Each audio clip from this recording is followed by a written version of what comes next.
মায়াডারে কি করছোস? বাসর ঘরেই মায়াডারে অজ্ঞান করে ফেলাইছোস।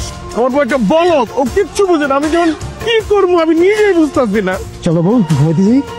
না না, আমি তোমার সাথে ঘুমাবো না দাদি। আমি কিন্তু তোমার সাথে ঘুমাবো, আমি কিন্তু এই মোটুর সাথে ঘুমাবো না। তুমি খালি সব সময় আমার শাড়ির আঁচল ধরে টানাটানি করো, আর তার মধ্যে তুমি যে মোটা মোটা, বাবা রে বাবা, একটা হাত আর পা যদি আমার গায়ের উপর পড়ে না, তাহলে আমার দম বন্ধ, আমি মারাই যাবো। মা গো মা, ও ও তোমার একটা হাত না হাম্বল দিস্তা। ও আমি তো ভেবেছিলাম তুমি চোর।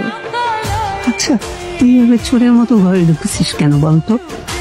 দাদি আমি কি করবো, আমার বউ ছাড়া তো আমার ঘুমাইতেছিল না। এর লেখাই ছিলাম চুরি করে আর কোলে করে আমার রুমে লেগে যেতে। ইস, কিন্তু কি মাইটটা খাইছি মা গো মা, জানলে ঘুমাইতাম না। 7 দিন হলো তো বিয়ে হতে না হতে একদম প্রেমের দরিয়া ভেসে যাচ্ছে তোমার। আমি তোমার জন্য একটা গিফট আনছি। আমার জন্য দেওয়ার আগে একটা শর্ত আছে। আবার কি শর্ত? যদি তুমি বাসিটা নিতে চাও তাহলে আজকে থেকে তোমার আমার সাথে থাকতে হবে। ঠিক আছে, আমি এই শর্ততে রাজি, কারণ ছোটবেলা থেকে বাঁশি আমার খুব পছন্দ। এই বাঁশির জন্য আমি তোমার শর্তে রাজি। দাও বাঁশি দাও।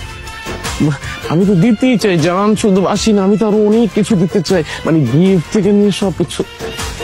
এই, তুমি বাঁশিটা কোথায় পেলে? দাদি, এই বাঁশিটা ও আমার জন্য এনেছে।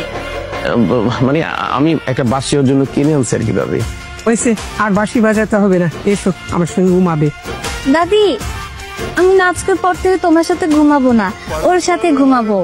ও বলেছে আমি যদি আজকের পর থেকে ওর সাথে না ঘুমাই তাহলে এই বাঁশি ও আমার কাছ থেকে নিয়ে যাবে, তাই এখন থেকে ওর সাথেই ঘুমাবো। ও, আরে দিকে না দিকে ঘুমাচ্ছি। ভূত না, আমি তোমার বউ বাঁশি।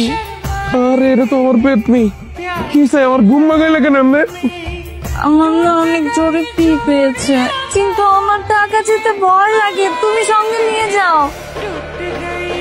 তোর আমি এনে শব্দ করছি, হ্যাঁ এটা দিয়ে বলেন হ্যাঁ তুই ফাঁসবি, আর এই দড়ি আনতে কইছস আমগরে বেটা, তুই মামলা খামো আমরা।